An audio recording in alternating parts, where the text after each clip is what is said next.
Modern science fiction has a volume problem. We've grown so accustomed to the genre screaming at us with laser battles, rapid-fire pacing, and complex techno-battle that we rarely get a moment to catch our breath. When a story obsesses over the physics of a wormhole or the schematics of a hyperdrive, it leaves a narrative vacuum.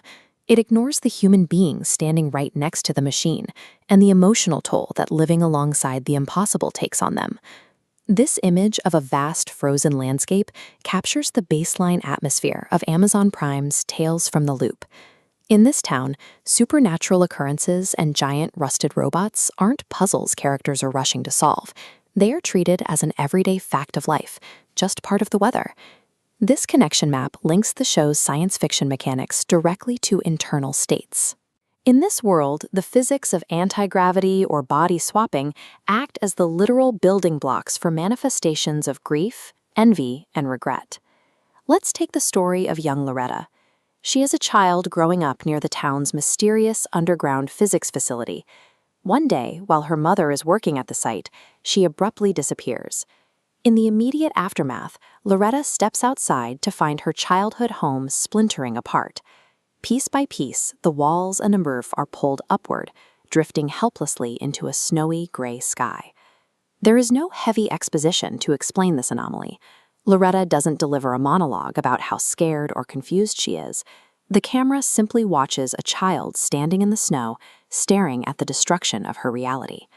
When the person who is supposed to keep you safe is gone, the world loses its entire weight. This fragmentation of the home makes that internal collapse a literal reality, showing a world that is no longer solid or reachable. The show applies this same philosophy to time travel.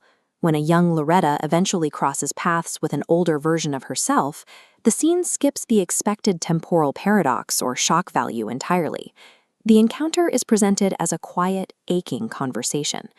The anomaly serves as a mirror, reflecting the deep emotional gulf between the innocence of our past and the weary reality of who we eventually become. Later in the series, two teenage boys stumble upon a rusted, abandoned machine in the woods that magically lets them swap bodies. Rather than playing the swap for comedy, the event devolves into a tragic exploration of teenage envy and the slippery, dangerous nature of selfhood. By shifting the focus away from how the machine works, the narrative zeroes in on how the human breaks. The science fiction elements become an intimate study of human identity. This emotional weight requires a very specific physical canvas. To build Mercer, Ohio, the production relied on the flat, snow-crusted plains of Manitoba, Canada. Notice how these small wooden barns are completely dwarfed by the massive, rolling hills that surround them. The cinematography uses this desolate environment to its advantage.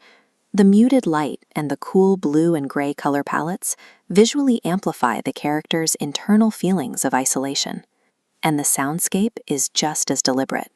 Looking at this portrait of co-composer Philip Glass, you can almost hear the style he and Paul Leonard-Morgan brought to the series, a score relying entirely on sparse, cyclical strings and quiet piano melodies.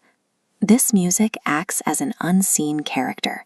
By relying on simple, repeating motifs that swell and retreat like the turning of gears, the soundtrack mirrors the inescapable, looping nature of trauma and memory. These technical choices, the vast landscapes, the cold color palettes, and the cyclical sound, act as the mortar for the show's emotional architecture. They stitch together the moments of silence, giving the audience room to sit with the melancholy. The series functions through subtractive storytelling. By refusing to explain the impossible, the narrative strips away technical noise until only the raw, human feeling remains. By trusting silence, stillness, and negative space, the directors allow the subtext of human fragility to step out of the background and command the screen. This approach speaks directly to our modern reality.